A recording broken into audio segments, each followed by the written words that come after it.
Let's get into a very serious story. Meredith here just made a terrifying personal admission. She was abused again and again by an old boyfriend and didn't leave. Yeah, and through her show, she is now joining the Why I Stayed movement. It really is women empowering each other by speaking out, because from Meredith to Rosie on The View to the women of the talk, this seems to be the season of talk show hosts telling all.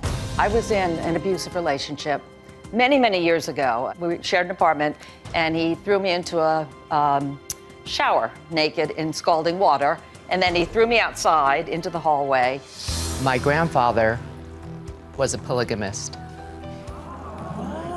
He had 9 wives,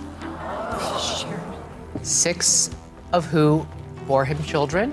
For somebody like me who struggled so much with depression, so many people who do, I've been at that place where I felt like maybe it would be better if you weren't here. When you're at that place, you can't see anything. For me, a person who endured an immense amount of child abuse, that's how I responded back to the world. Yeah. You respond the way you are taught.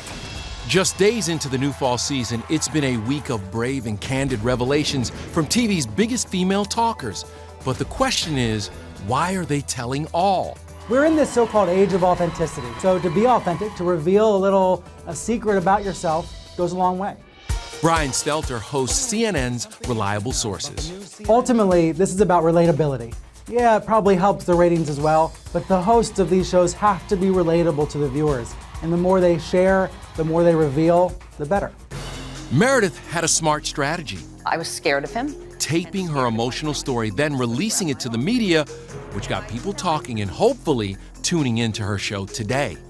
And with Sharon Osbourne's turn on Secrets Week at the Talk. I want to share this with everyone because it's a lesson learned. She told viewers how a silly, drunken gesture to prove her love to Ozzy years ago was mistaken as a suicide attempt. So I get the knife and I go, I love you so much. Slash, slash, slash on my wrist. I permanently scarred my wrist. I was on lockdown for being over dramatic and drunk at the time. Your secret shows were such a hit last year, and now everybody is making these huge revelations. What do you make of all these hosts trying to tell their secrets? You know, in general, people have a secret, but we're all dying to tell it. After I told my secret, I had coworkers and friends call up and tell me similar stories. And I think you unburden yourself. I think it's cathartic, and it does connect people, because everybody has stuff they've gone through, and it brings us together with the audience. I do think it's sweet that you get connected with the audience, but I think it's scary. I think it's good because then your audience can relate better with you. Dr. Phil knows all about connecting with viewers. I relate personal experiences to my guests all the time.